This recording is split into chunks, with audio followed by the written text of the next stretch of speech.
Um, in our culture, it's very common not to tell people that they're dying. For example, an older person gets cancer, but he's just not told anything about it at all. And it's very, it happens a lot. How crazy is this? Well, it's like saying to an old man, you're not an old man. You're not old, you're not a man. I mean, what kind of secret are you keeping by not telling? So there's a couple of places to wonder about this. First of all, let's begin with the man. How could he not know? Now, he might not know things at the level of sort of medical sophistication, but intuitively, if you've inhabited this body long enough, hopefully it's not a strange thing to you. And when it begins to change fundamentally and not for the better, it's not exactly a secret that something's happening. So one of the great problems that we have where I live is that we've taken all of the ordinary mystery of being in a body in real time, and we've handed the entire mystery over to the high priests of medical mystery, known as physicians. So like, if they don't tell you, you can't know. That's what it comes down to. If the guys in the white coats and the women in the white coats aren't honest with you, you have no chance of understanding where in the arc of your life you are. Come on now. Okay, so I'm saying that despite the unwillingness of the physicians to be honest with you, the fundamental obligation of a human being is to cultivate a degree of self-awareness during the course of your life that does not fail you when you're dying, when something's happening that you genuinely don't want to have happen. Your self-awareness is at least as important then as at any other time, right? Okay, so first and foremost, the responsibility of the dying person can't be replaced by the responsibility or the failures to be responsible of anybody else. That's one. Two, of course, there's a thing called malpractice, no?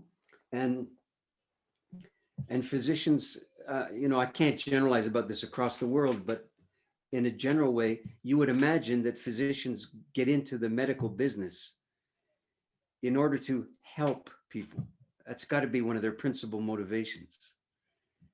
But now you have to translate what help means when you can't save them. And I would go so far as to say your unwillingness to be candid with them betrays why you got into it in the first place, no matter what you think, no matter if you think you're doing them a favor. And how about this? No matter if they don't want you to tell them or not, your responsibility is to see to it that they can act inside their lives with real agency. That means that they understand that they have consequence in their lives, and you can't take that away from them, even if they don't want it. You see? So in the language of the book, you cannot be a customer satisfaction specialist in a culture that doesn't believe in dying in the first place.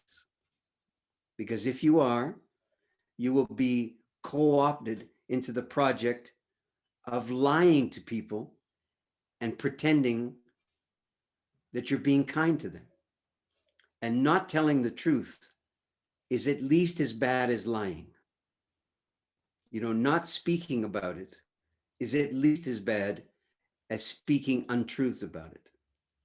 So you can tell from what I'm saying here, and obviously it's early in the morning for me, and I can still get upset about this kind of stuff, And what I'm saying is the fundamental responsibilities and culpabilities are not to be placed at the feet of physicians only.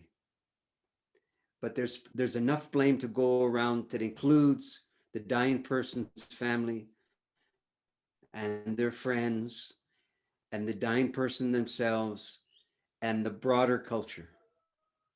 And my own work has been at the level of the culture mostly. I started working with individual people, dying people one at a time, so to speak. And I realized very early on that dying people were dying badly, not of their own choice. They never made a clear choice to die poorly or die terrified. Nobody ever did, but most of them did. So how to understand that something was proliferating that nobody wanted to have happen?